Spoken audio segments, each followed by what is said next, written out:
Good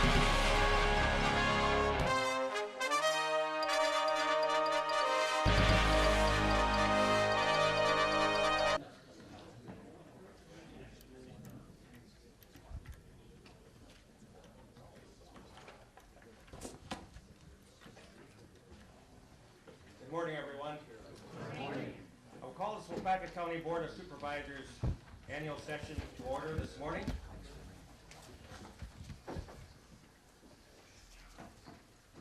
Please press your roll call buttons.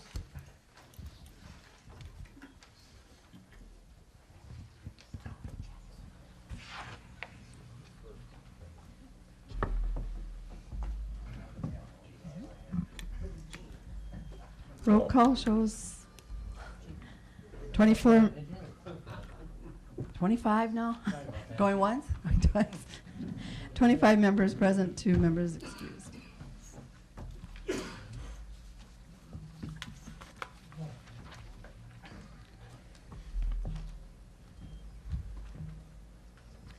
Regarding the open meeting statement, Mary, has everything been fulfilled and Yes, officially? published and posted as required. Thank you. Please stand for a moment of meditation and then a pledge by the flag to the flag. And remember, during this moment of silence, first and foremost, we want to thank all our veterans, not only yesterday, but every day, those brave men and women in our service to selfishly sacrifice their time and their families' time to so make this great nation, the United States of America, the great nation it is.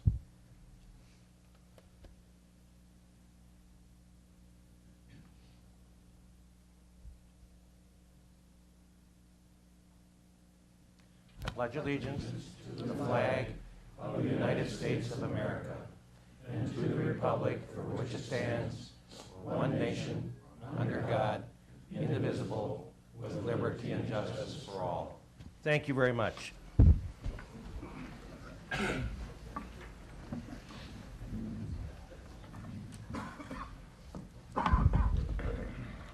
Okay, you all received the agenda in mail. Is there a motion for approval of said agenda? There's a motion by Mr. McClone and a second by Mr. Hendrick. Any questions regarding that? Seeing none, please vote. Last chance to vote. Motion carries 25-0.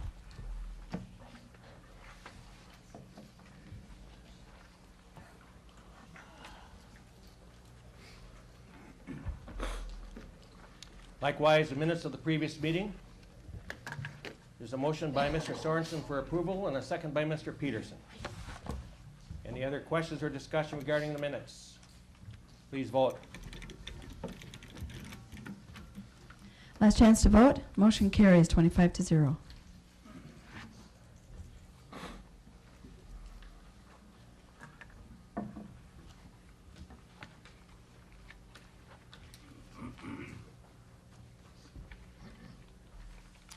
Now we need a motion to open the public hearing and propose 2015 budget and 8521 transportation services.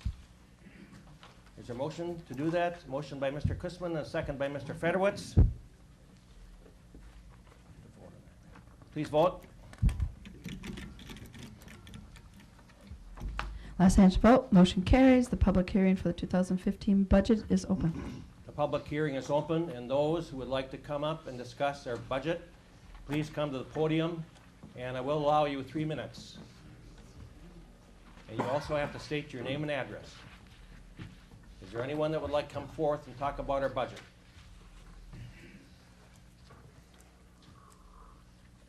Is there anyone that would like to come forth and address our proposed 2015 budget? Last chance. Does anyone like to come forth and discuss the 2015 budget? Seeing none, I will ask for a motion to close the public hearing. The motion by Supervisor Gerald Murphy and a second by Supervisor Gabriel. Please vote. Last chance to vote. Motion to close the public hearing. 25-0. Carried.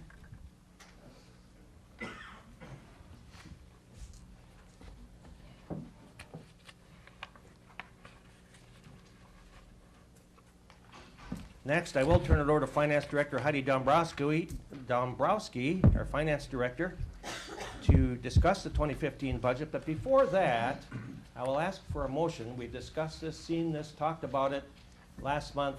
I will ask for a motion for approval. So motion by Supervisor Fredowitz. Is there a second? There's a second by Supervisor McClone. Now we'll open for discussion, comments. Our Finance Director is here to answer any questions.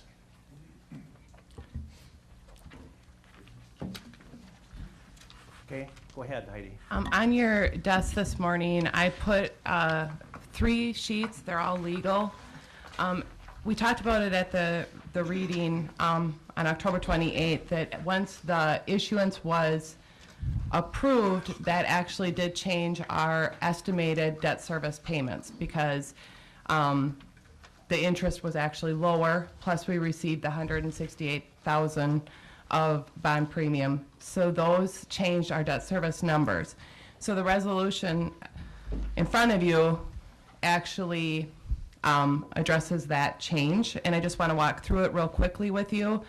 The first page actually just gives you the summary of the proposed budget. And the second page will look familiar. This was the sale results that Ellers provided at the last county board meeting. But the third page is the one that I kind of want to focus on a little bit so that you are aware of what changes were made. The debt service payment actually, if you look down towards the very bottom of that sheet, the debt service payment for interest actually was reduced by $72,850.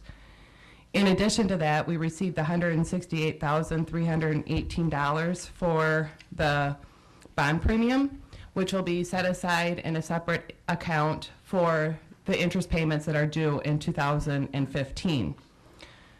So we did not reduce the levy, and the most reason for that would be because if you reduce the levy by that dollar amount, the 2016 budget, you're going to see a huge fluctuation because your debt service payment is going to take a huge jump then if you reduce the levy.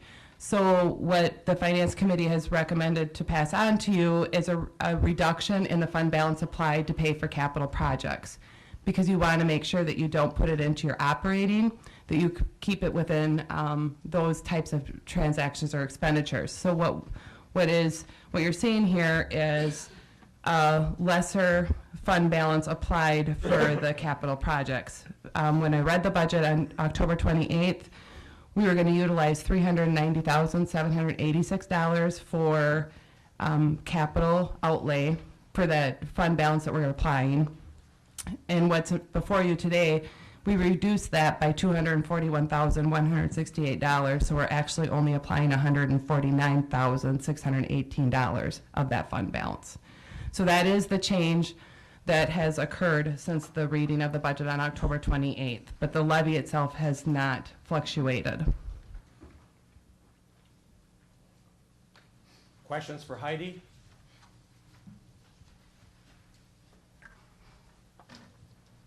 Seeing none.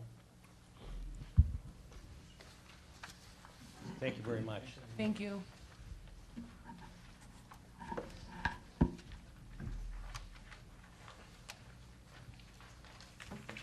Okay, we already had a motion and a second to approve the 2015 budget 8521 Transportation Services. Supervisor Felice, We already have a motion. we have a motion already on the floor. Just need to vote. We're set. Now we're set to vote. Please Question? vote.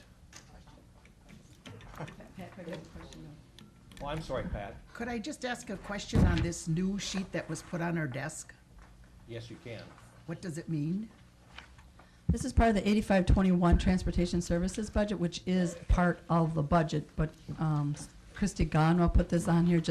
We've never had this before. It's always just been included in the budget, but she pulled it out to show you what it would be. Please vote.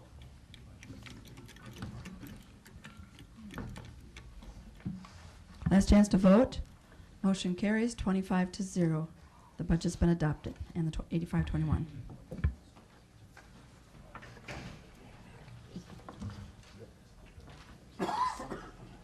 just a comment, again, as Mr. Fedowitz said, our finance chair, I just want to thank all of you, especially the management team that have been working on our budget all year long, endless hours to come up with a balanced budget that's pretty much fair to everyone as I see it. Also, you supervisors for asking questions and wanting to know what's happening and how we can do this and how we can do that. I appreciate your positive feeling about our budget. And certainly Heidi Dombrowski, our finance manager, who year after year comes up with new wrinkles to help us be more efficient in our operation. And this year with Dwayne Fedowitz as our finance chair, those two really worked well as a team and got the job done. Thank you very much.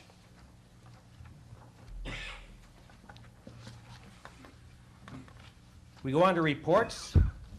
We'll call Mr. Greg Blondie, UW Extension Agriculture, Economic Impact, and Dave Teal, WDC Executive Director.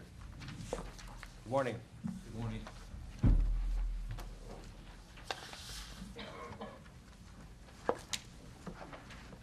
Good morning, everyone. Appreciate the opportunity to be with you today to share an update on agriculture in Waupaca County and the economic impact and value of agriculture here in our county. Every 5 years, USDA does a census of agriculture.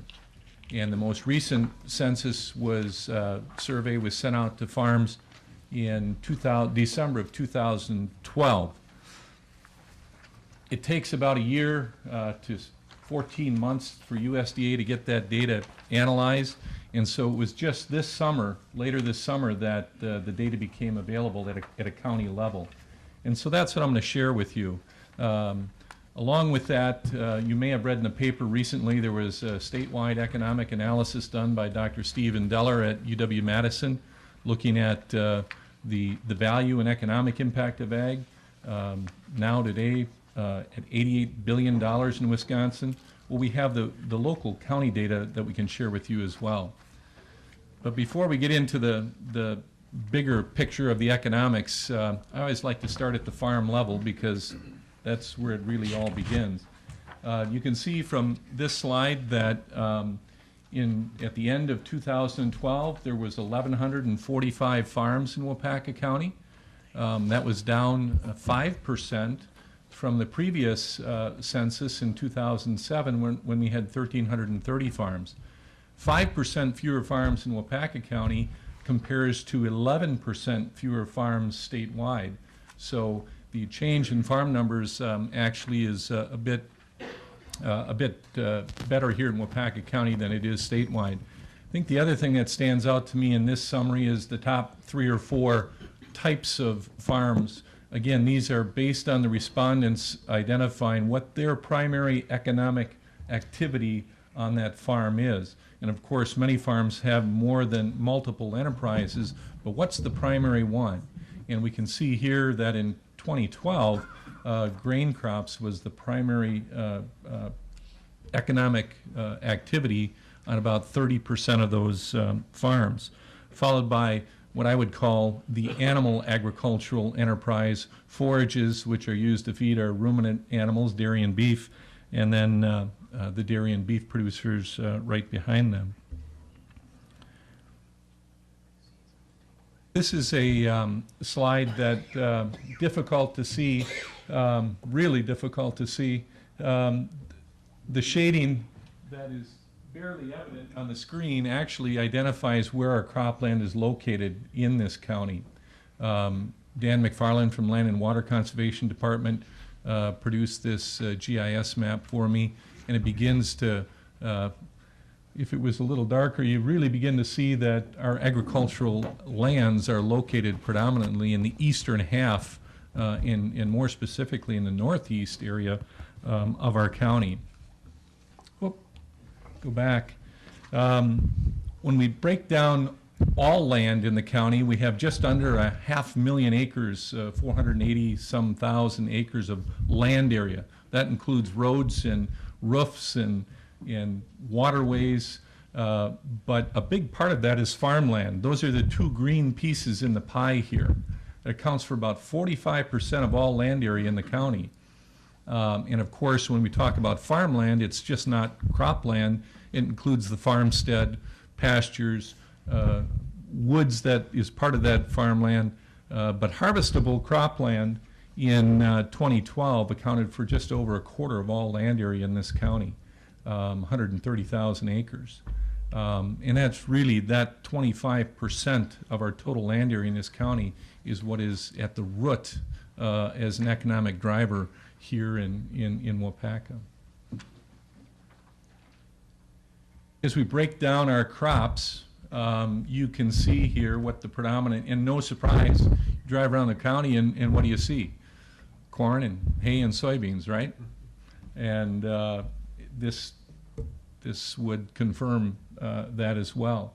With the largest crop grown on per acre basis is corn, which at over 60,000 acres is almost half of our total cropland harvested in 2012 was corn, of which about just over 2/3 of that was grain. The other third is for silage used to feed predominantly our dairy and some beef cattle as well. And there you can see, again, hay and soybeans would be next to follow. But we also have some other crops, small grains and vegetable crops. You can see in the red letters there, it shows the number of acres down that year. If you remember 2012, that was a challenging year from a crop production, especially in the southern 2/3 of our county. Now I know there were some really outstanding yields up in the Clintonville-Marion area right along the northern county line, but 2012 for a lot of folks was a drought year, and that had to do with some of the acreages that actually were abandoned. So we've got 130,000 total acres. 71% of all farms in the county grow some type of crop, and we've got about 20,000 acres of irrigated. I would suggest that our next census, following the drought of 2012, we're going to see that irrigated acre go up maybe pretty substantially based on some of the activity in the last couple of years here. This goes back to that map where the very light green, which you can barely see, is cropland. The dark green goes back to the individual town land use planning effort where they were asked to identify future land use. And the dark green happens to be those crop acres where individual towns said, yeah, this is where we'd like to see agriculture continue in the future. That's about half of all cropland, a little over half of all cropland. And so we can certainly hope to see more concentrated agriculture. That doesn't mean that these other areas where they didn't identify ag as a future priority land use, that it won't be there, but the dark green areas show where the towns are prioritizing that in their planning. And that leads into a resolution you're going to deal with today, and part of another reason why we thought was good timing is that, you know, the Farmland Preservation Plan, which Brian and Ryan and Land and Water and the Planning Department had been working so hard on here for a number of years, is finally come to fruition. So one of the ways in which we go back, that local municipalities and the county can help to implement these future land use plans is by adopting policy that will support it. And that's what the Farmland Preservation Plan does.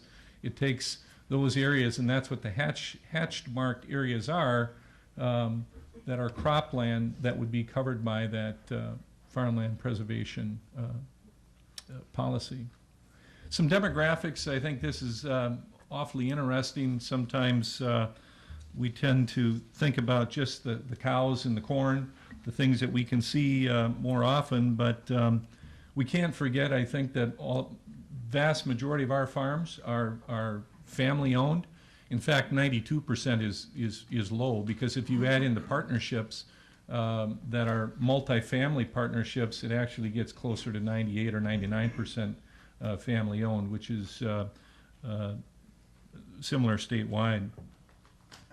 I think it's also worth noting that this year the survey asked about internet access.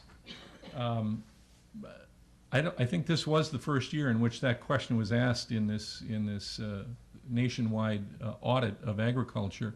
And I was surprised to find that 2/3 of our farms said they have internet access. But when you looked at what type of access that was, still a number of farms with dial-up and DLS and some of the less reliable systems. I think, you know, the satellite and the mobile technology today, even back at the end of 2012, there was a quarter of all farms that had that technology available. So it's only going to continue to grow in the future. Average age, 57 years, continues to go up, and in fact continues to be one of the biggest challenges that agriculture, not only here in Waupaca County, but statewide faces, and that is the transitioning of our farm operations from one generation to the next. As average age goes up, that just further puts more and more pressure on that particular issue. And that's certainly something we're working on in extension outreach programming. In fact, I was just talking to a lender yesterday who said, yep, for him, that is their priority issue in the months and years ahead. Also interesting to note that when we think about farming, you think about, right, sun up till sundown, and for many that's still the case. But of those 1,145 farms, only half identified farming as their primary occupation, which means the other half have some other source of primary occupation and then farm on the side. And that's not to mean that one is better than the other. It just means that there's a difference in our agricultural industry, and part-time farming is a big part of it. The other note here, and again thinking back to 2012 as a drought year, there were federal support payments. More than half of the farms, more than half of all farms, received federal support, which come in direct payments, which are tied to the old 2008 Farm Bill. New Farm Bill is shifting away from those direct payments and more toward an insurance-based type program.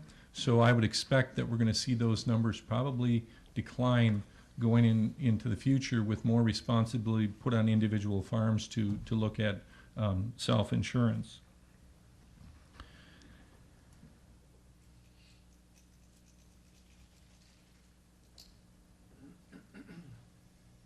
This is another real interesting note in my mind, because when I think about farmers, too oftentimes I think about men predominantly. The survey found that 42% of operators on farms are women.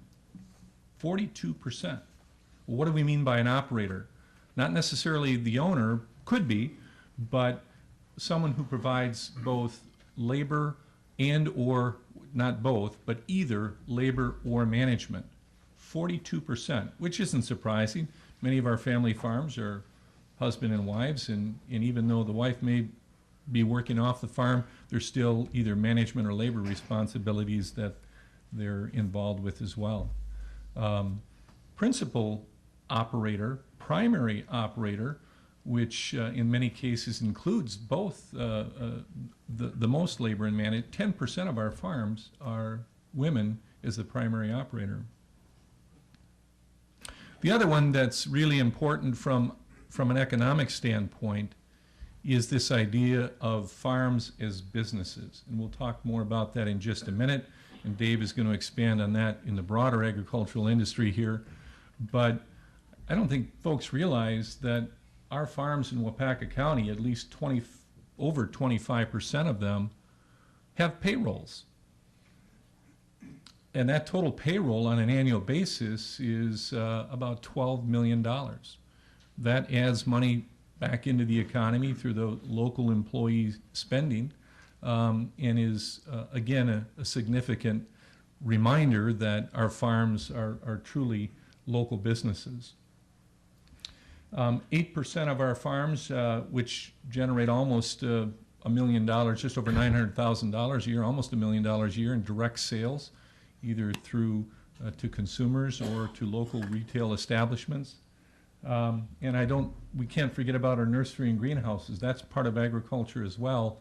We don't have a lot of them, but they generate about $250,000 in sales each year as well. You know, as far as farm size is concerned, here you have a breakdown of farms by acres. And really what this tells me is hasn't changed much at all. You know, when we think about big farms and lots of acres, when you look at those farms here between 2012 and previously in 2007, the number of farms over 500 acres on a percentage-wise basis is about the same. And actually on an absolute basis, the number has gone down from about 100 farms of over 500 acres to just over 80 farms. So, but again, percentage-wise, we're still, if anything, the largest growth area based on farm size in the last 5 years has been those realer smaller farms of less than 50 acres. This is one that really begins to, I think, drive home the point of, again, the economics of agriculture here in Waupaca County. This is what farms receive for the sale of their crops, milk or meat, predominantly those commodities. And you can see how that has ramped up. We start on the far left back in 1982, and we move all over to the far right here in 2012. In the last 10 years in particular, there's been tremendous growth in the economic productivity of our farms. That has to do with two factors primarily, price as well as individual productivity. But no doubt prices over the last 10 years, 5 years in particular, for both grain, livestock, and dairy have increased dramatically. I use this green and gold analysis because I thought we had to somehow have a connection to our Packers for their great victory on Sunday night. And the green represents crop value. Remember, grain crops, we have more farms growing grain crops than any other type of enterprise. Well, that's true. Sale of grain crops only accounts for about a third of our total revenue from farms. The real gold here in economics production from our farms is in dairy and livestock. In particular, dairy. 90 million of this 160 million comes from dairy farms. So even though we have fewer farms, fewer dairy farms each year, the economic impact of those dairy farms still remains a key driver here in Waupaca County and Wisconsin. I think it's also worth noting, we think about 160 million, that's what they get paid for the sale of their commodities. In 2012, 83 cents of every dollar was handed right over to somebody else to pay for operating expense. So it's that not only the revenue they generate that helps drive the economy, but it's that the turnover then of the money that they spend locally through purchases of inputs and services, as well as the processing industry that supports it. Here we see our dairy farms, again, looking over that same 20-year period, starting in 1982. In the green column here, I've got Waupaca County. On the red, we've got Wisconsin as a state, so you can compare our county with the state. Down here in 2012, we had the most recent survey, just under 200 dairy farms. That was 23% fewer than just 5 years ago, okay? With 8% fewer cows. And those numbers actually not a lot different in terms of dairy farm numbers statewide in terms of decline. But look what happened statewide. There was more growth in the dairy industry in other parts of the state than we saw in Waupaca County. But the good news is, even with 23% fewer farms and 8% fewer cows, we had 6% more milk. And that's a credit to our dairy producers and those that service and support them. They continue to improve the productivity of their operations. And statewide, when you add in the growth in cows, along with increased productivity, 13% more milk produced in 2012 than it was 5 years earlier. So any notion that the Wisconsin dairy industry is not strong and vibrant and alive is just not correct. In fact, when we look at a nationwide map, this is a map based on cows per square mile. Those with 50 or more cows per square mile are shown in red. Waupaca County happens to be, if you can see, is in blue, which is between 20 and 30 cows per square mile.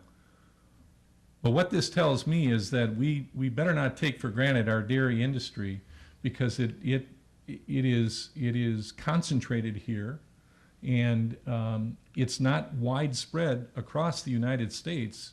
There are some highly concentrated areas: Wisconsin, Pennsylvania, New York, Western Michigan, and in California. More recently, Idaho, and maybe some folks out here in Texas, Arizona, and New Mexico. But highly concentrated, highly localized industry that we have for a dairy industry. And as I've said before in visiting with Dave, where's the future of this industry going to be located? Like any other industry, wherever it's encouraged and supported to be located. A little more on Waupaca County. We talked about cows and production per cow. I thought it was interesting looking back at the survey from 1945.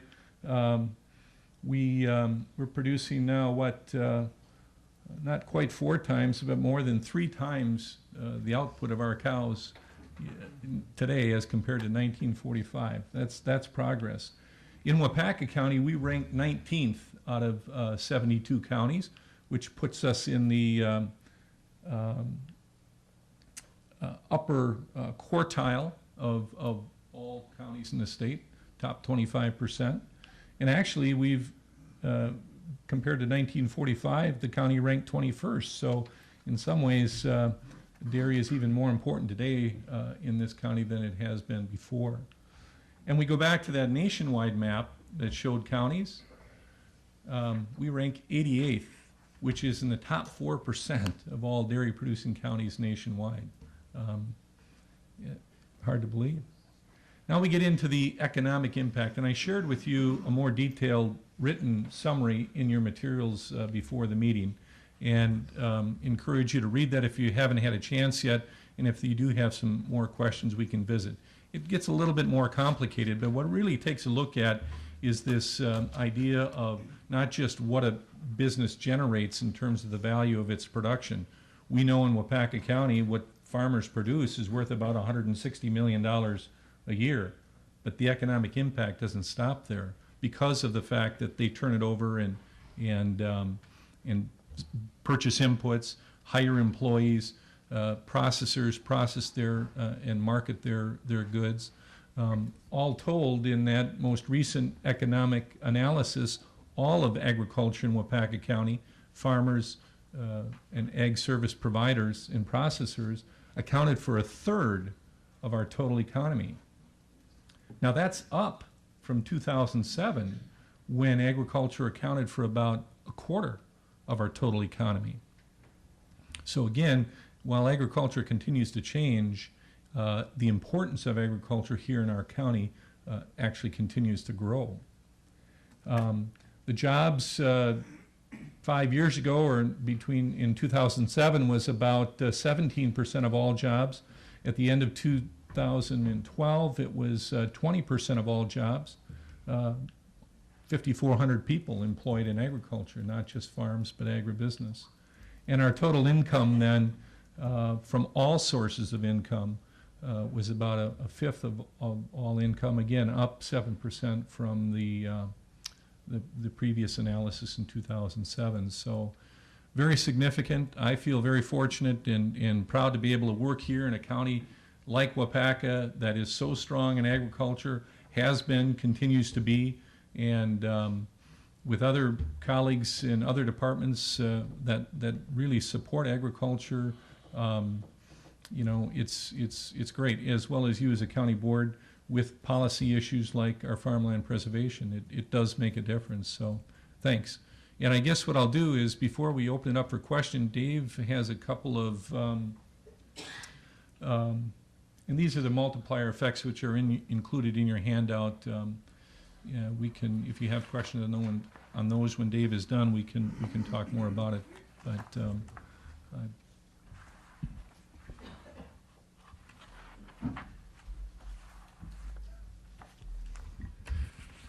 Good morning. I won't take a lot of time. I just have a few slides, just kind of bring it home a little bit from my world, how this works. And I see the Jershleys are here today, and I read the interview this morning in the Marion Advertiser with Mike, and just talking about the Royals, you know, knowing who they are and succeeding because they stayed within what they do best. And that's really what this is about, is we need, and I've said this a million times, you know, we need to stay on top of what we do best and concentrate on the people that are here, the businesses that are here, and help them the best we can to grow.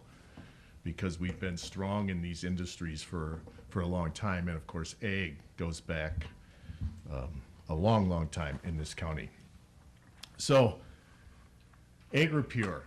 Why are they here? They're here because we're strong, very, very strong in dairy, as Greg just pointed out. So that business was started by the Wagner family, and then eventually they combined with the Simons, and they had started up as Traeger Foods, and eventually now was bought out by this significant business out of Canada, which is a group of dairy producers. So it's a cooperative. And so this is a large company, one of the 25 largest companies in the sector. Those are, again, the members are the dairy farmers in Canada that started this cooperative together. And they needed to grow. They were limited in Canada, so they started looking at where can we grow? Where is the dairy industry strong? Wisconsin was one of the places they came to. And then there are other plants. So out of the 36 facilities throughout North America, and they have close to 8,000 employees involved, a third of those four of those are in Wisconsin that they purchased. And AgriPure, Traeger Foods was one of those. So they had two plants, one in Luxembourg and one in Waupaca, and they purchased both of those. So they started talking with us. Why don't we hit the next slide quick?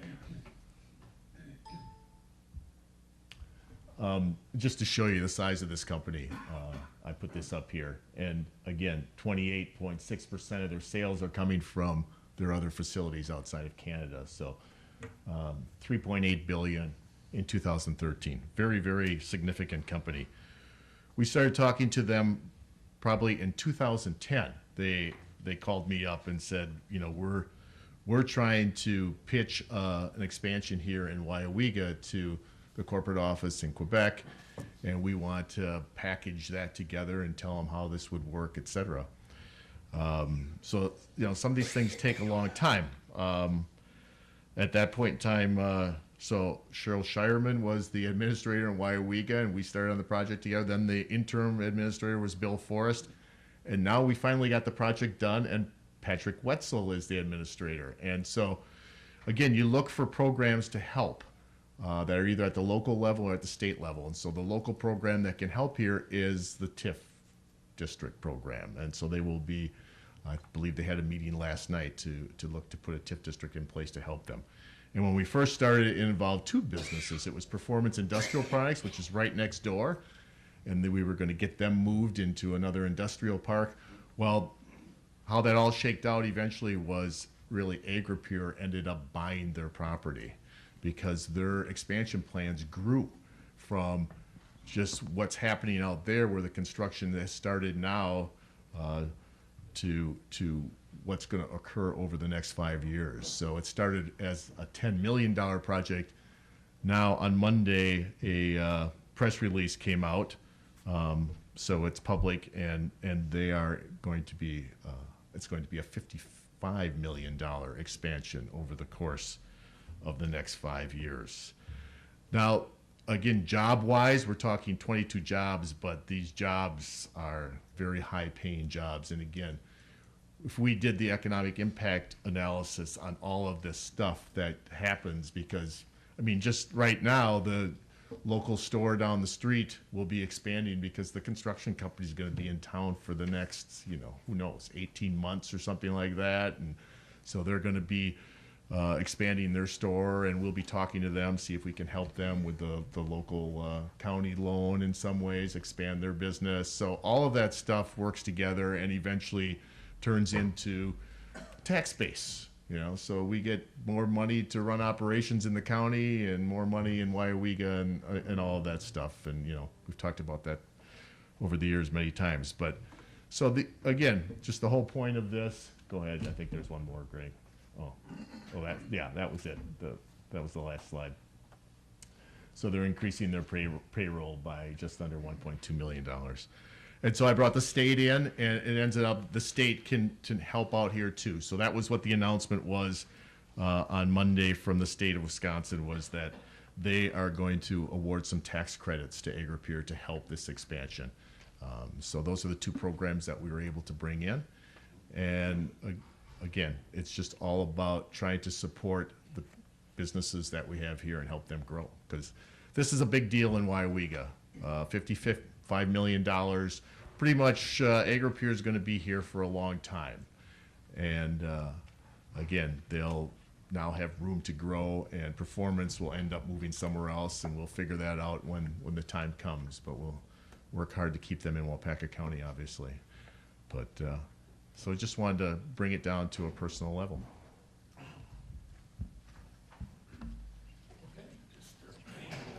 Any comments? Questions? Any questions? I have one question, Mr. Chairman. Yes, sir. Living in the township of Lind, I see it's practically all under farmland preservation. Does that mean that those farmers in that area are committed to keeping it under farmland preservation for a period of time, or can they go ahead and sell it anytime they want to? There is a commitment, but it's not necessarily indefinite. And I think rather than get ahead, that's something that Brian and Ryan are going to cover as part of the resolution. Supervisor Craig? Most of you probably read in the Post-Crescent that the state of Wisconsin is the 4th producer, if you took it by itself, in the world of cheese. In other words, only behind the United States, Germany, and France. And that was really amazing to me. And now today with your presentation, I can see why. When you look at that map of all the counties that produce the milk to provide for the cheese, wow, we're 4th in the world. This is a feta expansion for Agri-Peer. That's what's happening right now. Thank you very much. Great report. Thanks, guys.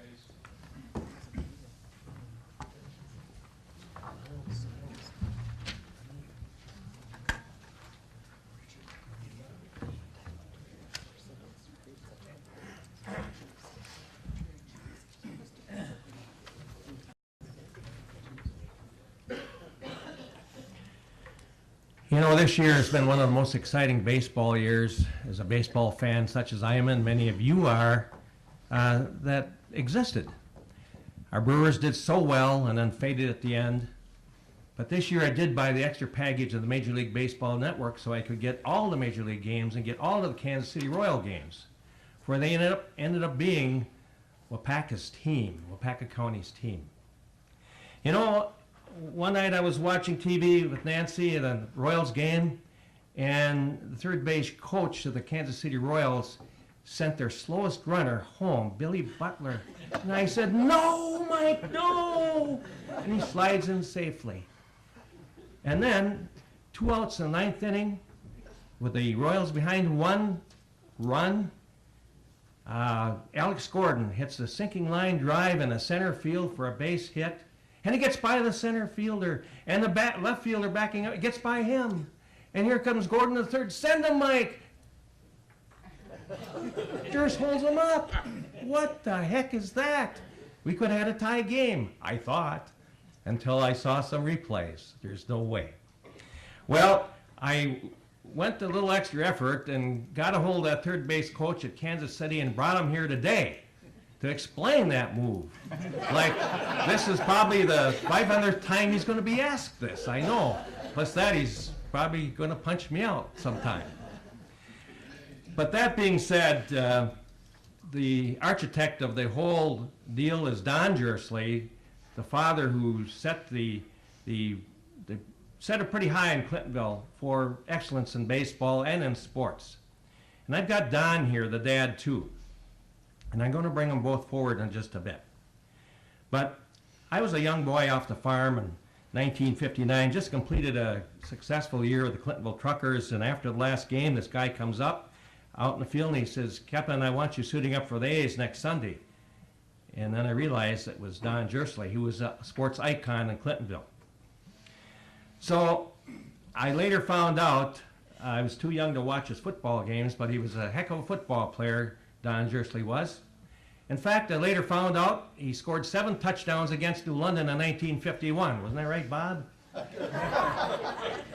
And I told him I was going to say, "Don't you say that today." I said, "Well, I'm going to." Then to come find out he did that in 3 quarters. Holy Moses, Fleece, were you in the London team? Can't you tackle, Fleece? Well, I didn't mention it, Don, I'm sorry, because one thing about the Jersley family, they've been very successful in sports, and they don't like to pound their chest. They're very modest people. And Mike Jersley is just that. When I started with the A's, Mike was a little bat boy. And he grew up with the A's. In fact, he was playing at a young age with the Clintonville A's. And in 1976, he and I shared the home run title in BABA. In 77, he was a 5th-round draft choice of the Rangers, and he was gone. And he was in minor league baseball pretty much ever since. Now, he didn't make it to the majors as a player. He got very close with Denver. He's playing shortstop and going to be called up, and he got in a collision with a left fielder and tore his knee up. And that pretty much ended his chance to be in the majors, in the big leagues as a player. But he has coached in the minors and went all the way up to the AAA and was with Kansas City Royals AAA team for quite some years. 995 wins he had at AAA in Omaha. 1,208 wins altogether in the minors. In fact, last year, he took his Omaha AAA team, as in 2013, to the national championship. In other words, he beat every other AAA team in the United States and ended up getting crowned as a national champion. And he did that after the Royals had called up a lot of his players. In fact, I just read the other day where 43 players that suited up for the Kansas City Royals last year, at one time or another, 19 had played for Mike Jersley. So he knows them very well. And ironically, watching the Royals stumble and fall at the beginning of the year, getting beat up by the Tigers pretty bad, Ned Yost made some changes. Manager Ned Yost made a few changes. He brought Dale Swaim in as their hitting coach, and he put Mike Jersley as a permanent third base coach. Guess what happened? Those 2 changes, things really happened. The Royals start turning it around, and they climb gradually towards the top, and were eligible for the wild card playoffs, and came within 1 run of being a World Series chance. But we're mighty proud of the Jersley family in Clintonville, mighty proud what Don Jersley has done.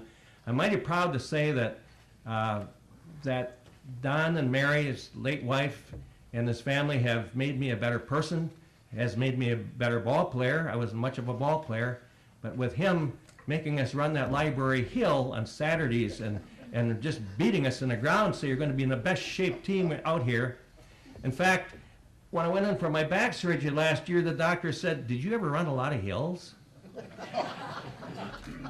So, at any rate, but no, they're a great Christian family, and they had run through some tough times losing 3 boys to muscular dystrophy, and that made that family so solid and a family I wanted to be like.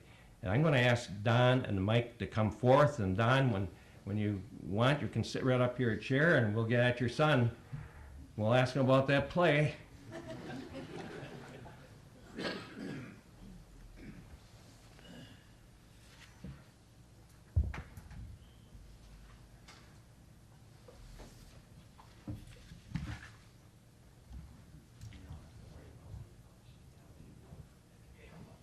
Oh, Mike said he won't punch me out, but the old man might.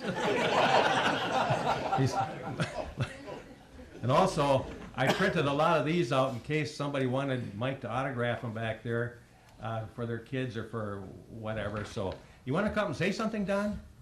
No, I guess better not maybe either. So anyhow, here's the third base coach from the Kansas City Royals, a sports icon in Clintonville, along with his dad, to tell us about the World Series and his experience in the big leagues after all those years in the minors' success. Welcome, Mike.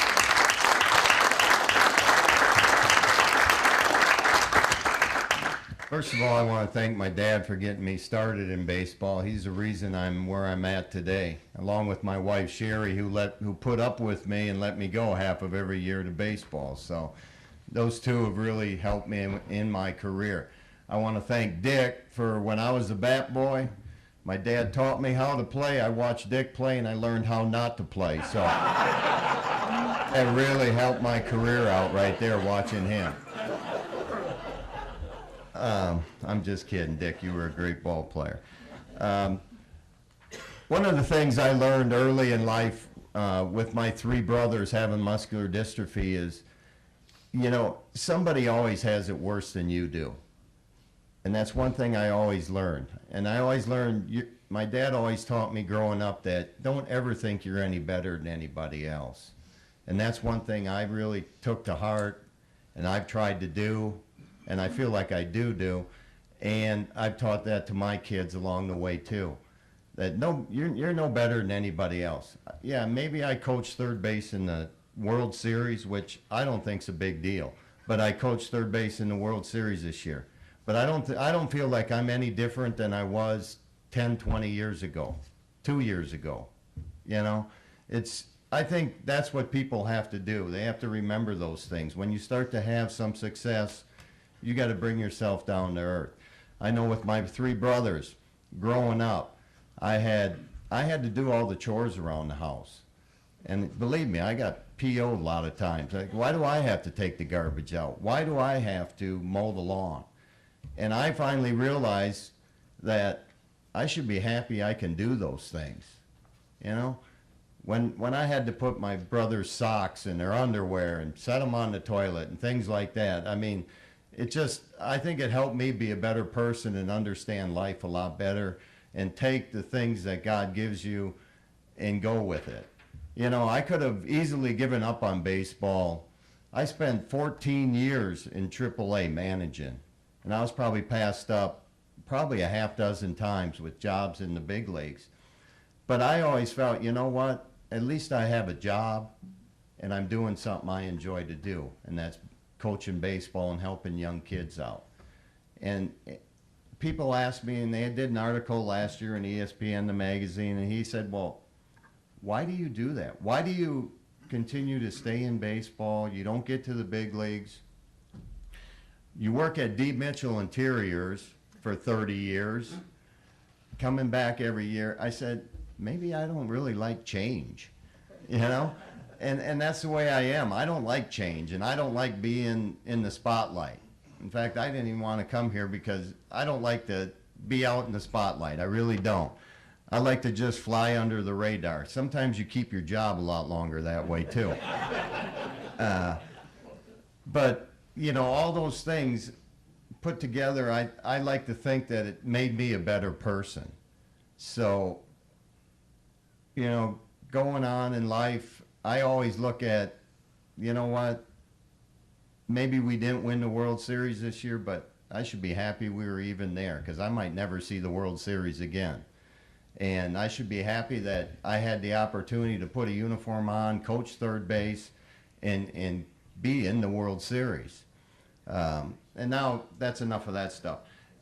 This year, of course, last fall, about this time, I got the call from Ned Yost. I was down at Disney World with my family, and he asked me to be on his staff, and I was very excited about that. I finally got to the big leagues after, 37 years. That's pretty good. It only took me 30. I always was a slow learner. So it took me 37 years. I get to the big leagues this year. I'm in spring training, and I'm the extra coach. You know, and the extra coach, they allow you to have an extra coach on the staff, and you just help out with everything. I was helping Dale Swaim with the infield. I was doing soft toss with the hitting coach, Pedro Grafal, you know, and just helping with everything out there. You know, during the season, I would do the bunts. I'd look at videos of the other team and see who bunts, who doesn't bunt, so we know how to position them there, who to play in, who not to, and that was my job. And I told Sherry about midway through spring training, I said, you know, I'm used to running the team when I was in AAA. I did everything, ran the whole team. Well, I had a hitting coach and a pitching coach. They had their areas they took care of, but I had to make sure everything was run right. I had to make sure that, you know, our daily program was set up on what we were going to do. So that was all my job. So I was used to doing a lot of things and being in charge.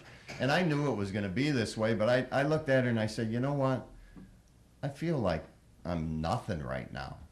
You know, yeah, I'm throwing BP, I'm hitting fungos, you know, and I'm talking to players and this and that, but I just feel like I'm not doing anything, you know? And she says, Mike, just enjoy it, okay? You're in the major leagues.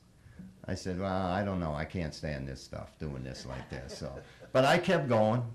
I figured it's going to get better. You know, I'll get more duties and whatnot.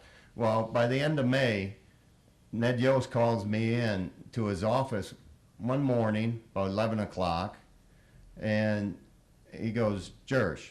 And I wasn't worried. I figured I wasn't getting fired. So, and we were going bad at the time. And he goes, Jersh, he goes, I need to make a change. And I still didn't think anything bad about my situation. He goes, I'm going to move Dale Swain to the hitting coach. And you're going to be the third base coach. And you're going to take care of the infield, too. You got to position the infield. So I'm thinking, holy balls, how am I going to do all this? You know, and we're talking 11 o'clock in the morning. We got a game at 7, so I got to get all the signs down, you know, to give the players, and then get the signs from Ned that he gives the third base coach. And then I got to figure out where we're going to position the infielders tonight to that game. So it worked out, and everything went good. And, you know, I do a lot of studying on video, watching the other teams hit. You know, I get all their ground balls, their last 25, 50 ground balls that they've hit. And I just sit in front of my iPad and watch that. You have spray charts of where they hit, so you have somewhat of an idea where to position your players. The third base job, well, that's a thankless job, just like Dick said. You know, these people over here are going to think you should have sent them. These people over here don't think you should have sent them. The main thing is your bosses feel you shouldn't have sent them, so that's the main thing. That keeps your job. But, you know, and then once I did get that job, though, everything went fine. I was very busy the rest of the summer, very stressed out all summer, and it only got worse in the fall. We go into the wild card game, and, you know, we got to set up for those clubs. And the thing is, you've got the wild card game, and if you win that game, you have a day off, and then you play again. So you've got to be prepared to go against that next club, which was Baltimore, right? No, the Angels. Angels, right? We went to the Angels first. See, I told you I'm a slow learner. I got good memory, but it's short. But so as soon as we won that game that night in extra innings, which about in the 8th inning, I was figuring my route back to Clintonville because I didn't think we had any chance of winning that game. And we came back and won that game. So now I've got 1 day and a half to be prepared to go out and play the Angels and make sure I know where to position everybody. So it got a lot tougher during the playoff season, you know, getting set up and running your club accordingly. And it is. It's a lot more stress on you because there's a lot of media around. And let me tell you, as we all know, media knows more than we do. So they know how to run a club better than we do. So, no, I'm just kidding. And there's microphones all over the place. But so we go through the playoffs, and all of a sudden we win that first series against the Angels. Wow, this is fun, you know? Okay, now we go to Baltimore. Well, we walk through that series. All of a sudden, you're in the World Series. And I'm thinking, well, okay, we're in the World Series. Okay, that just means that's another series, and I got to get ready for this club. So I start looking and get that all set up. and we're in the World Series, or as I'm looking on my iPad, which I'm just learning how to use real good now. I'm not one of these computer guys and that, so I've got that down and I'm watching it, and I got my spray charts here, and I'm sitting by my locker, and Ned comes walking by me and he says, "Hey, Jersh." I go, "Yes." "Yes, Ned." He goes, "Make sure you have these guys in the right position because the whole world is going to be watching." He said, "These games are in Japan and everything, so make sure you have these guys in the right position." And I looked at him, I said, "Are you worried?" And he laughed. He says, "No, I'm not worried. I know you'll have them in the right position." So, I mean, that's the fun we have too in baseball, but there's a lot of work involved, and, you know, really my time at the ballpark, I usually go to the ballpark by 11 o'clock every day, and we play 7 o'clock games, and most of your time during the day is spent, and it's not all just, you know, hard work and whatnot. You sit around, joke a little bit here and there, but, you know, a lot of time is spent in the video room watching video, looking at spray charts, and, you know, doing some extra work with, like myself, with the infielders. I'll take the infielders out and work with them. So, you know, it can be long days, but again, you know, I got to remind myself during the course of the summer that it could be a lot worse. You know, I could have a lot worse job than what I have. I complain about the travel and being gone away from home. I mean, I left the middle of February. I think I came home for 1 day over the All-Star break, and then I was right back to Omaha and then to Boston. So, I mean, I don't get to see this area much, Clintonville, and hang around in Waupaca County. This year, of course, the World Series took a month of my vacation away. That's supposed to be my off time, but I think it was worth it. So, and it was a lot of fun. It really was. But again, I think the thing that I try to do, and not try to do, but I do, is I don't think it's a big deal. I really don't. I mean, I had a job to do. My job was to coach third. My job was to position the infielders, and I go out and do my job, and we try to win a series. We came up 1 game short, but again, it could have been worse. We could have been watching it like a lot of other clubs were. So, you know, and it was a lot of fun this year in the big leagues. Mike, I know you guys ran a lot. You ushered in a lot of steel signs, probably from Ned. Just give me a typical steel sign, and how often do you change your signs? Well, I didn't really change my signs at all. In fact, I kept the same ones Dale was using. And as far as the steel sign, I never gave a steel sign all year long. Rusty Kunst at first base, he's our base running and outfield coach, and he would talk to the guys over there. He had times on every pitcher, how quick they were to the plate, how quick, you know, and then calculating in how quick the catcher is and his arm strength to second base. And he would tell them when to go and when not. And a lot of times it was just he'd call them by their first name. You know, he'd say, "Hey, Dick, 1 out." And that meant, get your rear end going. You're running here. And hit and runs, you know, I put a hit and run on. I mean, that's one thing, too. In Major League Baseball, base running is probably the worst thing. If you watch games, you watch base running, and when guys should take an extra base and they don't, guys run by me when I have the stop sign on, which happened in the World Series, or I'm waving them to go and they shut it down coming in the third. And that's not just me. That's everywhere in baseball. You see guys getting thrown out at second because the throw was coming home. The third baseman cuts it out and throws him out at second.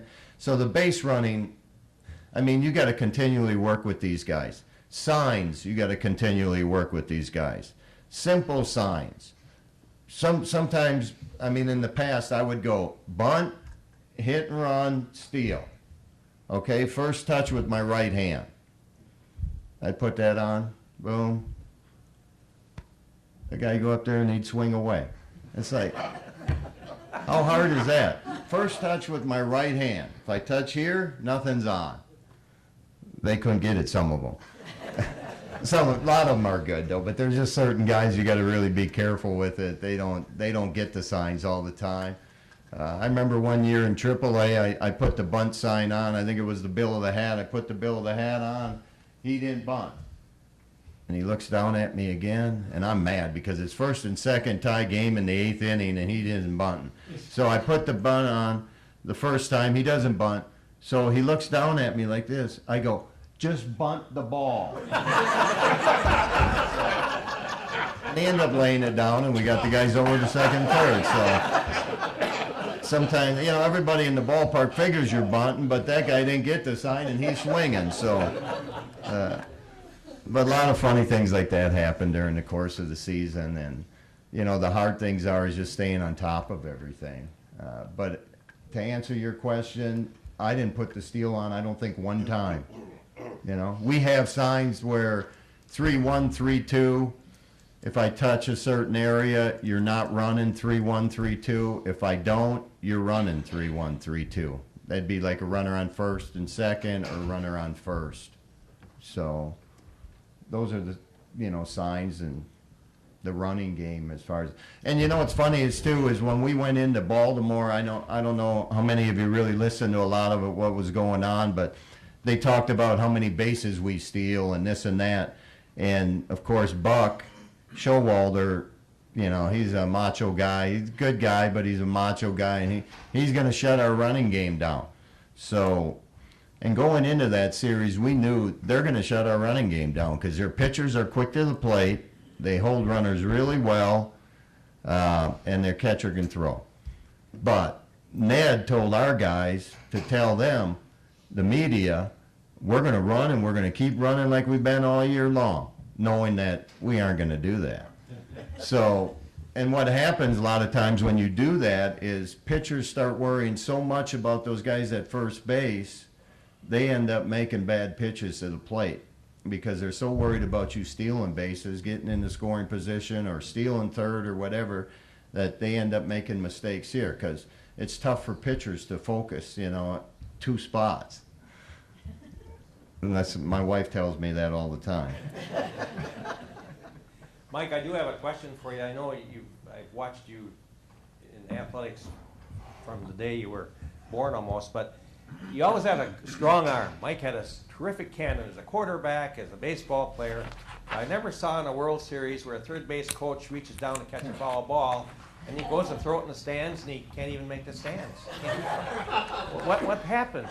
That was an underhand flip, by the way, too. It wasn't overhand. Yeah, I went, get the ball over there, I pick it up, and I'm going to flip it up into the stands, and I'm looking, because you usually try to look for like a little kid or something to flip it to, and I'm about ready to flip it, and there's a little kid there, and all of a sudden I see 2 big adults jump in front of him, so I sort of hang on to it, and I hung on to it a little long, and the ball went straight up like this, and behind me the camera wells are, and I said, please get into that camera well, please get into there. Boom, it lands right before there, so I got to go over there and get the ball and then flip it up again, so I got to work on that. That's something I got to work on. Somebody have questions for Mike? Did you ever have anybody successfully steal home from third? No, we didn't. I had a few guys that wanted to, and I told them, you better not, but some of those guys, you know, they think about it. In fact, against Baumgartner, I wish we were thinking about doing it a few times because we weren't going to get a hit to get anybody in. But no, this year we really didn't. We did have some speed that could do it, though. But then that situation never really came up. One other thing I wanted to ask, when you go to out-of-town games, does the team, you always stay in the same place every time you go, and do you have eat together before the games and things like that? No, everybody's pretty much on their own, you know, as far as eating, but we're all in the same hotel. Okay. And then they have bus times to the ballpark or to the stadium. And then, like the coaching staff always leaves a lot earlier. The players usually come out about 2 or 3 o'clock. I think it's their last bus usually. But yeah, we stay in the same hotels, and they have transportation for them, but they're on their own for eating. Curfews? Curfews? Do you have curfews, players? What do you mean? Yeah, there's curfews. And it's like the one guy I always told him, when we have a 2-hour curfew after the end of the game, curfew's at 2 o'clock, or he'd say bed check. He says, you can go ahead and check, my bed will be there. But no, they don't really have curfews at that level. Because there are some players that end up staying somewhere else, you know. I mean, if some of the more, famous players or whatever you want to say, the guys that are out in the limelight a little more, once in a while they might stay at a different hotel just so they're not bothered by people. Because some of these guys, I mean, and that goes with the territory, but some of these guys, they can't go anywhere without being bothered for autographs and people talking to them. Which, you know what? If I got paid that much money, I'd be happy to sign anybody's stuff. Any other questions for Mike? Mike, who do you consider the most fundamentally sound player on the Royals team? I would probably say an Alex Gordon. And he's the type kid that, you know, plays the game the way you're supposed to. I mean, he plays it all out at all times. Defensively, of course, he won another Gold Glove again this year. Him, Salvador Perez, and Hosmer. But you know, base running, he's a smart base runner. Except for that last game when he's coming into third base and I held him and he says, don't you think I could have scored there? And then when I watched the video, he was looking out in the left field 2-3 times on the way to third base too, which slows you down instead of just running. But he still couldn't have scored even if he wasn't. But overall, you know, base running, hitting, defensively, he's probably the most fundamentally sound and probably smartest, you know, player overall. Knowing when to take an extra base, when not to. Getting good jumps on, you know, like those bloopers hit to the outfield where you know they're going to drop and he's off to the races. He does a good job on those things. Can you ask the GM if we can get our guys back?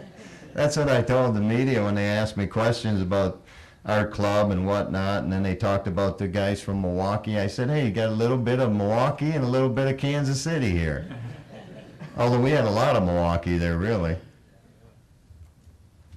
But, you know, those things happen in baseball all the time. I mean, we traded away Will Meyer, who was Rookie of the Year last year, but we also got Wade Davis and James Shields, two guys that really helped us this year to get to the point, you know, where we got. So, I mean, you're going to end up making trades like that if you feel like, hey, this is our one shot, because you never know if you're ever going to have that shot again. And if you pass it up, you're going to kick yourself for not doing it. But sometimes to get something good, you got to give up something good. And you got something really good when you got Greinke, or I should say us, because I've always been a Milwaukee fan. I got to change a little bit, but you know, we got Greinke, who they felt that they were that close to getting to the World Series that was the one piece they needed to get them over the hump. And you know, you got to give up something to get that. And you know, it doesn't work out sometimes. Sometimes it does.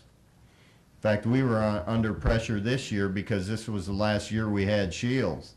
So, you know, in order for that trade to look like it was a good trade, we had to get to at least into the playoffs, get us to the playoffs.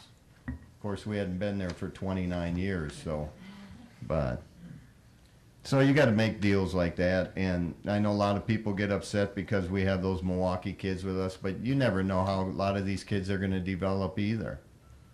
I mean, Locane, you didn't know for sure if it was all going to work out for him this year. Really, the end of the year in the postseason is when he really took off. I mean, he's always played well defensively, but offensively he was so-so. But then it just seemed like the postseason he just took off, and that's what you never know with these kids. Some kids never take off, and you expected them to. Okay, one more question. For your coaches and players at home games, do each of them get a certain allotment of tickets for their families and so forth? Yeah, you can get, like at home, you get, what is it? You get four family, I think it is, and 6 friends. Or no, you know what? It's 2 family and 4 friends is what it is. But then also, which a lot of people don't realize, is that's put on our salary. Yeah. So every time my wife goes to a game, I tell her, you cost me $100 tonight, you realize. But you get taxed on it and whatnot. And, I mean, just for, so you guys know, this year in the World Series, of course, my whole family came down. My dad came down. He owes me a lot. But I ended up, just for the World Series, spending $9,000 for tickets. And that's just immediate family.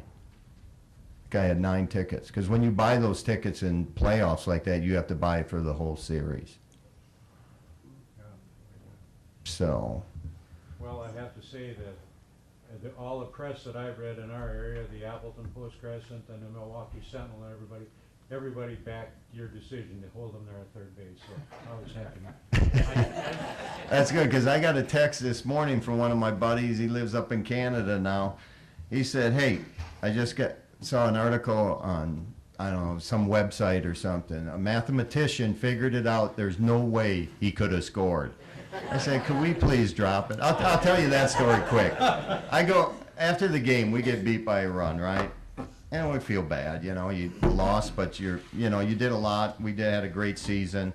But I go in, I'm talking to the coaches because we have our coaches' room where we get dressed, and sitting there for about 15 minutes, and then I go back out into the clubhouse because I want to say goodbye to some of the players or whoever is out there.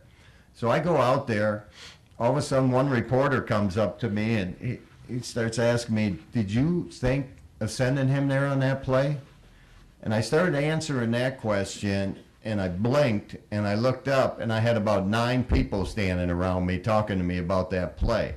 So as I'm answering the question, I said, they said, well, what do you look for in that situation? I said, well, when that ball was hit, first of all, I thought it was a single because I didn't think, Blanco was going to get to the ball. Now I see him try to make a great play, which wasn't real smart, and it bounces by him.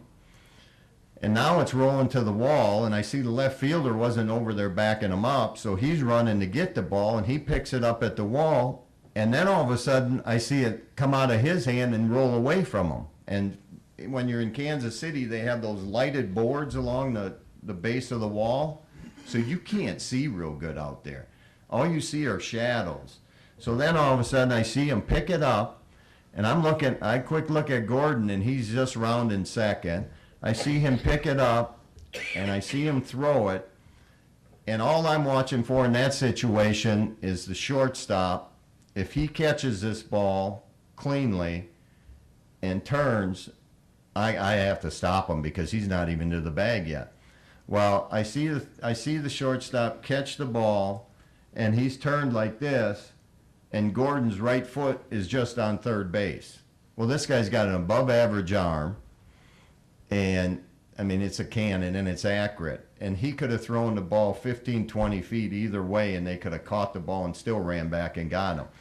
And, in fact, they have pictures of it where the shortstop's just like this, ready, and Gordon's just touching third base. So, anyway, they're asking me those questions. I explained that to them, and all of a sudden I'm thinking in the back of my mind, and I can't say this out loud, but I said, did I not see that play right? Did something else happen that I didn't see? Because I was absolutely positive that I could not send them right there. But that's my job. You make decisions, you make split-second decisions, and you're not always going to be right. Sometimes you're going to be wrong, but believe me, in that situation right there, you don't really want to be wrong to end the season. And the other thing I look at is, if I'd have sent him and he'd have got thrown out by 20 feet, I'd have caught a lot more heck, from the media and whatnot, saying, why would he send him there? You got Salvador Perez coming up. So, but that's my job. I mean, you're going to get second guess. It's like any job, when you're the boss, your employees are going to second guess some of your decisions, and third base coach, they're going to second guess me. The thing that's really nice is with my name, Jerschley, on my back, most fans, when you go on the road, they can't even pronounce your name, so you don't have to worry about them. Well, I think we're awful lucky to have Mike and living in Clintonville, because not only is he a great baseball player, but he was an all-state football player, he was an all-state basketball player. He could have quarterbacked the Badgers, he had that invitation, Yep. but he chose baseball. But you did a great job, Mike. Thank you, I appreciate it. Well, we all want to thank you, Mike and Don, for coming down today with me, and I know it's going to cost me lunch, but it's well worth it. So thanks a lot. Thank you. Mike?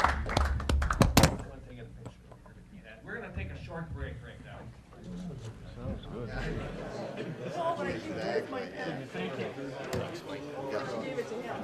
I told my wife this morning, I was coaching the National Legion team, I said, the only thing we worried about was when you got a base, because there was no way we were going to keep it from stealing the second and third.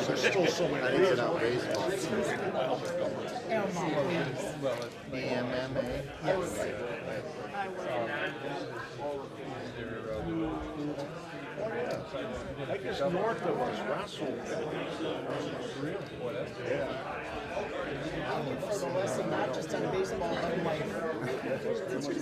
I know at the Dursley banquet, I told a story, it's a true story, about I'm probably the only guy that ever got kicked out while rounding the bases hitting a home run. Well, Mike Dursley was a part of that. About in the second inning, Mike Dursley hit a home run, and I think it was against Neopet or Kashina, and the wind was blowing out. And he circled the bases, and nobody said anything to him. But when Dick Keppen hit a home run in the third inning, I got almost to third base, and the umpire told me, boy, that was a wind-blowing job. I said to you, and the horse he rode in on, and he kicked me out before he had home place. And that made the Appleton Post Crescent. I got kicked out before I touched home plate. But Mike Jersley was the cause of that. That was a few years ago. But anyhow, we will get back to our meeting, and we will do number 11. It's a reconsideration. Did you want to say something? We just need a motion to there was some confusion on the decision that was made last month to repeal Chapter 15 of the Waupaca County Code of Ordinances. When all current, they would like it changed to be when all current account subscriptions have expired, but the information that was handed out at that meeting said otherwise. But after speaking with the committee and everything, they did mean to have it end then. So we would need a motion to reconsider it from someone who voted. I'll make that motion. There's a motion by Supervisor Cressman and a second by Mary Kay Pullman. Question. Yes. What did Mary just say? Are the subscriptions all expiring when we pass this, or when they They would are like, and scheduled Ian to would like to expire? come up, Ian would like to kind of come up and explain it, so that's why we wanted to open it to discussion. They want it to end as soon as this is passed. Yeah, Ian, if you want.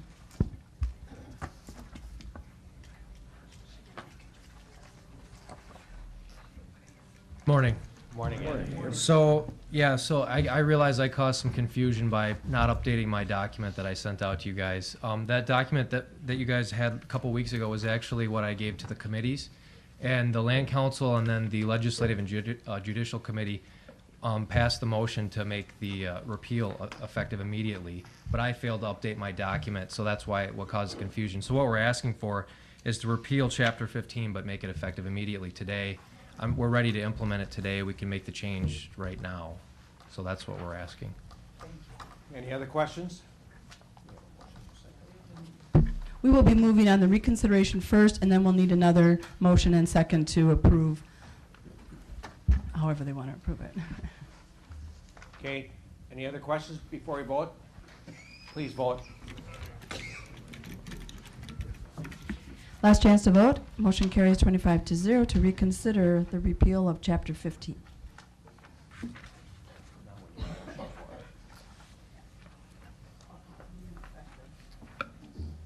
Is a motion? There's a motion by Supervisor Craig and a second by Supervisor Ellis. Any questions or discussion? Please vote. Some of you might have to re-vote because it wasn't ready yet. I think you have to, yeah, thank you. Last chance to vote. Motion carries 25-0 to repeal Chapter 15 of the Waupaca County Code of Ordinances when all current account, effective immediately. Thanks.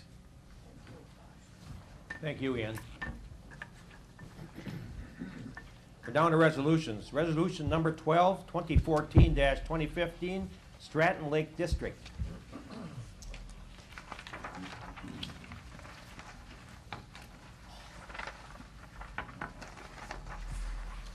Need a motion to approve. I have a motion to approve. There's a motion by Mr. Fedowitz and a second by Mr. Ellis. Questions or discussion? Please vote. Last chance to vote. Motion carries 25-0 to create Stratton Lake District. 17, okay.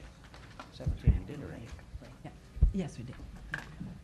Resolution number 18, 2014-2015, an amendment of Chapter 45 of the General Code of Ordinances. Comprehensive Plan. It's a motion by Supervisor Quisman. Do we have a second out there? A second by Supervisor Penny. Discussion? Please vote. Last chance to vote. Motion carries 25-0.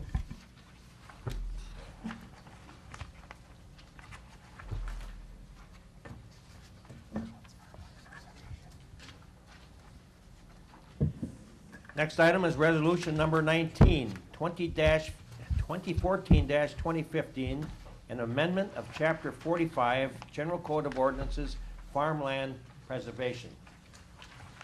A motion by Supervisor Craig for approval. Do we have a second? Second by Supervisor Ellis. Any discussion? Questions?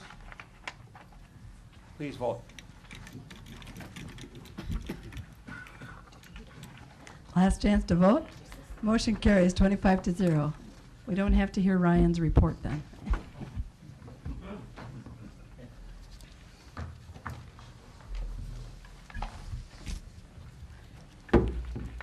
Clerk Robbins with appointments. We have one appointment before you, and that would be for the Veterans Service Commission, another 3-year appointment for James Gazer, who has agreed to serve again. There's a motion by Supervisor Asian for approval, and a second by Supervisor Johnson. Questions? Please vote. Last chance to vote. Motion carries 25-0.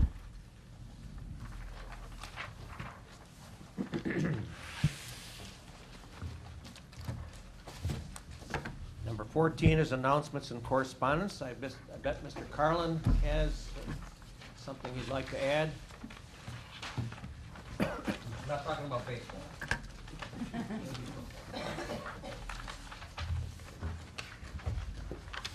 During the break, I put a Code Red brochure on everybody's table, and I just want everybody to know that Code Red is a program that we started back in May, and it's an emergency alert notification system that we can activate through the Sheriff's Department, where if we have to send out an emergency message to anybody in your neighborhood, or we can even go countywide, we can send out a message. You can go on and register. We do have a database full of all landline numbers, any published number that's out there, we have that already. We're going to be testing the system tomorrow. And what that means is at 1 o'clock tomorrow afternoon, you may get a call, and it's Code Red testing our telephone companies in Waupaca County, because everyone's a little bit different.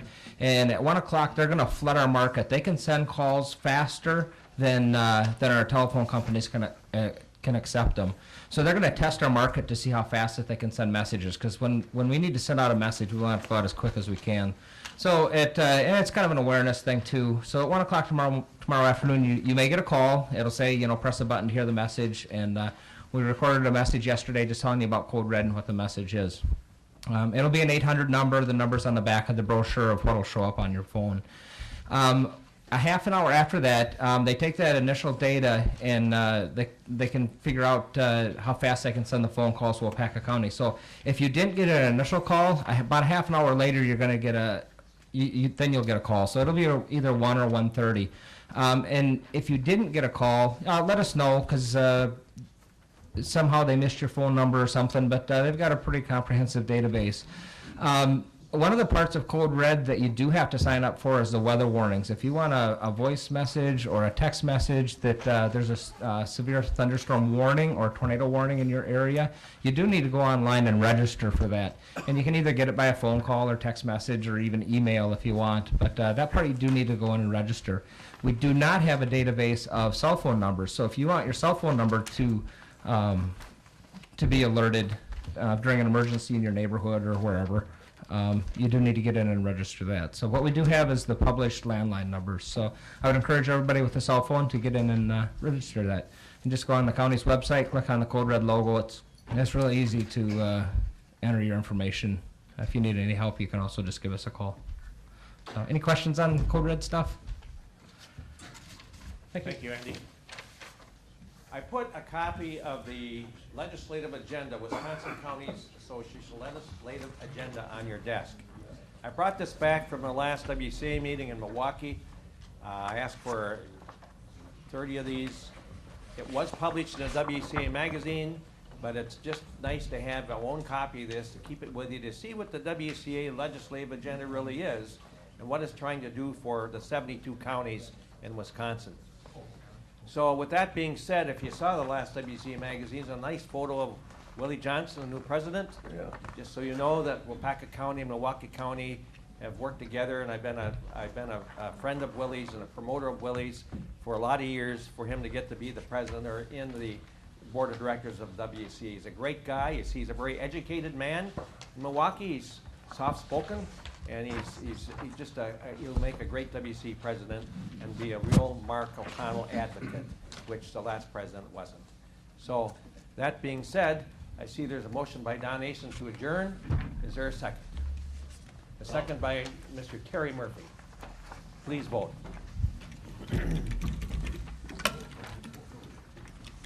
Last chance to vote. Motion carries 25-0. This meeting is adjourned.